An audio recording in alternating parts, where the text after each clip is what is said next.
Bisa dijelaskan nggak nih Rara, apa sih Putra Putri Lawu itu?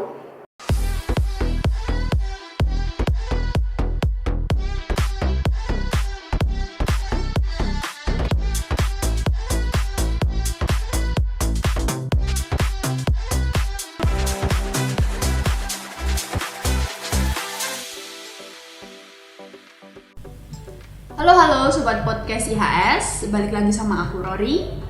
Kali ini kita akan ngobrol-ngobrol bareng bersama salah satu mahasiswi berprestasi IHS yang kemarin dia habis mengikuti ajang Putra Putri Lawu 2023. Bisa tolong diperkenalkan?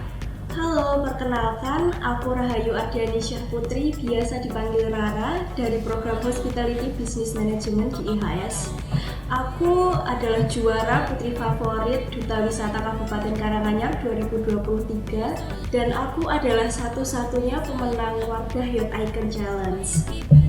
Kita mulai nih ya ngobrolnya. Bisa diceritain nggak sih? Bisa dikasih tahu nggak kita apa itu Putra Putri Lawu? Oke. Jadi Putra Putri Lawu adalah Duta Wisata Kabupaten Karanganyar yang selalu dipilih setiap tahunnya melalui ajang pemilihan Putra Putri Lawu, dan tugas kita sendiri adalah untuk mempromosikan dan memajukan pariwisata di Kabupaten Karanganyar. Itu kan untuk Putra Putri Lawu ya. Bisa dijelaskan nggak sih apa itu Wardah Youth Icon Challenge? Jadi kebetulan dari Wardah sendiri adalah pertama kalinya di Karisidenan Surakarta mengadakan Youth Icon, dan istilahnya ini tuh brand ambassador dari Wardah untuk Kabupaten Karanganyar.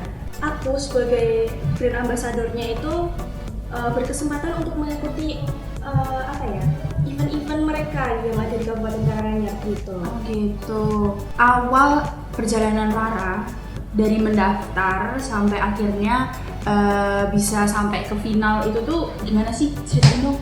Jadi untuk tahap seleksinya sendiri itu dibagi menjadi 2 section. Yang pertama itu wawancara dan yang kedua itu unjuk minat dan bakat.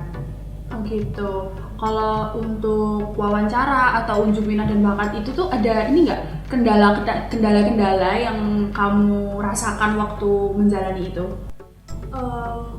Kalau dari aku sendiri sih nggak ada kendalanya ya, cuman agak itu sih pesimis karena aku tuh sebenarnya nggak punya bakat guys. Aku tuh nggak bisa yang namanya nyanyi, nembang, terus nari itu nggak bisa.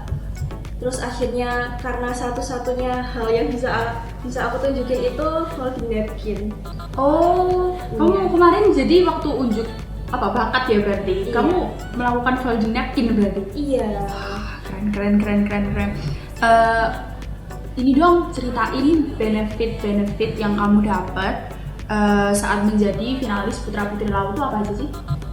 Untuk benefitnya sih aku ngerasa lebih percaya diri, kemudian public speakingku itu lebih bagus, kemudian dari tutur bahasa dan cara berperilaku itu menjadi lebih baik gitu loh. Iya. Gitu. Ini ya pastinya juga dapat teman-teman baru juga, dapat kenalan-kenalan juga dari situ. Motivasi yang bikin kamu mau ikut ajang ini tuh apa? Yang memotivasi aku nggak jauh-jauh ya dari karir. Aku berharap untuk ajang ini tuh bisa menjadi batu loncatan buat karir aku ke depannya. Apa sih hal yang paling sulit waktu kamu ikut karantina itu? Sebenarnya kalau ditanya sulit enggaknya itu menurut aku pribadi itu nggak ada kesulitan ya, karena nggak ada kesulitan kalau kita mau berusaha gitu loh. Iya. Tapi yang paling sulit buat aku ikutin itu adalah nari.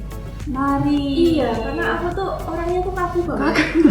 Kemudian disuruh menari dan dikasih waktu hanya 3 hari untuk latihan koreo sampai grand final itu sangat berat buat aku sih. Oh, jadi kamu waktu ininya 3 hari ya? Iya. Dapat waktu 3 hari untuk ngapalin koreo itu. Waktu karantina itu apa aja sih yang dipelajari memangnya? Yang aku pelajari waktu karantina itu salah satunya ada Ngadi Busono, Ngadi Saliro, kemudian kita belajar public speaking juga, kita belajar koreo, catwalk seperti itu. Oh, boleh tahu nggak sih apa sih itu Ngadi Busana Ngadi Saliro itu apa sih? Jadi itu adalah bagaimana cara kita mempercari diri luar dan dalamnya. Terus apa yang diajarin dari itu? Kita belajar pakai busana Jawa kayak jari gitu, kita belajar itu. Ada cerita yang nggak terlupakan nggak sih waktu selama mengikuti ajang Putra Putri Lawu ini? Sedikit cerita ya. Jadi waktu itu tuh kita ada 10 pasang ya, 10 pasang finalis ini kita mendapat tugas untuk berkunjung ke pariwisata Karanganyar. Kemudian aku kebetulan dapat di Lawu Park.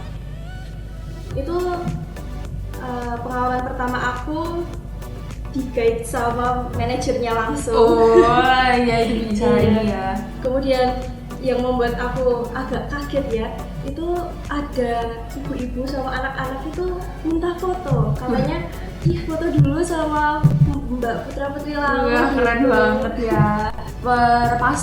Perpasang itu tuh dikasih section tempat pariwisatanya tuh, kamu di sini, kamu di sini, kamu di sini gitu, atau gimana sih? Jadi dari dinas sendiri itu merekomendasikan 10 tempat, dan dari 10 pasang ini kita kebagian 1 gitu. Oh gitu, jadi kalian udah disediakan, udah direkomendasikan beberapa tempat, 10 tempat, terus nanti kalian memilih salah satu dari itu ya? Iya. Pada saat karantina kan kamu ketemu banyak orang, banyak teman baru gitu kan ya. Ada nggak sih mungkin seseorang atau ya mungkin beberapa teman kamu yang paling bikin kamu excited selama masa karantina itu? Jadi yang bikin aku excited itu ya teman-temanku semua itu yang sudah seperti keluarga aku sendiri ya. Kemudian aku bertemu dengan banyak orang-orang penting seperti Bapak Bupati, Wakil Bupati yang memberikan selamat langsung kepada kita para finalis itu. Gitu, jadi memang membuka jalan ya ikut ajang Putra Putri Lawu ini. Iya, ada nggak sih pembelajaran yang Rara dapat secara pribadi setelah menjadi finalis Putra Putri Lawu ini? Jadi pembelajaran dan benefit yang aku dapat dari ajang Putra Putri Lawu ini sendiri adalah aku merasa aku lebih dewasa untuk menghadapi semua masalah. Kemudian aku jadi lebih percaya diri, terus lebih sopan, kemudian ini bisa membuka pintu peluang untuk masa depan aku depannya. Oke, ya banyak ketemu orang juga ya soalnya.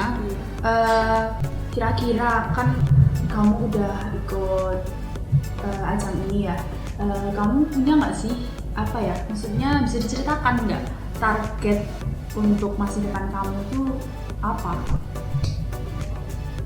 Jadi target kedepanku ini nggak jauh-jauh dari karir juga ya. Yeah. Aku mau kerja di Jepang karena kebetulan di IHS sendiri tuh ada program beasiswa untuk bekerja di Jepang, dan kemudian ternyata aku lolos dan ya target kedepanku untuk kerja di sana. Jadi Rara ini banyak banget ya guys prestasinya. Putra Putri Lawu dapat beasiswa ke Jepang juga loh. Ya, menurut kamu nih mengenai pariwisata di Indonesia ini, kenapa generasi milenial harus melestarikan dan mensukseskan pariwisata yang ada di Indonesia? Oke, jadi menurut aku pariwisata di Indonesia ini merupakan sektor yang sangat menarik ya, dan memiliki potensi yang sangat besar, mengingat bahwa negara Indonesia ini adalah negara kepulauan, kita punya banyak sekali wisata alam. Jadi generasi milenial itu harus bisa mempromosikan pariwisata yang ada di Indonesia ini sehingga bisa mendorong lebih banyak orang untuk berkunjung ke negara ini. Gitu. Apalagi zaman sekarang itu kan teknologi udah berkembang pesat, jadi memang milenial itu memang harus ikut turut serta ya melestarikan pariwisata Indonesia ini. Oke, untuk pesan dan motivasi bagi teman-teman yang berminat mengikuti ajang Putra Putri Lawu atau ajang duta wisata selanjutnya, ada nggak yang ingin Rara sampaikan kepada supporter secara umum dan khususnya bagi IHS? Oke. Jadi aku mau ngasih motivasi buat teman-teman nih. Ya. Ingat, menjadi duta wisata mungkin tidak mudah, tapi dengan tekad dan kemauan yang kuat, itu mampu membuat kita menjalani semua rintangan dan mencapai tujuan kita. Kemudian kalian harus banget ikut duta wisata Semangat ini, ikut guys. karena ini mampu membuka peluang kalian di masa depan ya, karena kita bertemu dengan banyak orang dari berbagai latar belakang dan industri yang mungkin kedepannya bisa membuka pintu kesuksesan untuk kita gitu. Kemudian aku mau mengucapkan banyak terima kasih untuk semua teman-teman yang sudah mendukung aku, untuk IHS yang sudah mendukung aku dari awal seleksi sampai grand final. Itu guys, jadi memang semua itu tuh nggak mudah ya. Misalnya Rara mengikuti ajang Putra Putri tahun ini memang nggak mudah, tapi memang semua itu tuh harus didasari tekad yang kuat. Jadi buktinya Rara bisa, jadi kalian juga bisa pasti. Oke, itu aja untuk ngobrol-ngobrol kita hari ini bersama Rara. Sampai jumpa di podcast-podcast selanjutnya. Bye.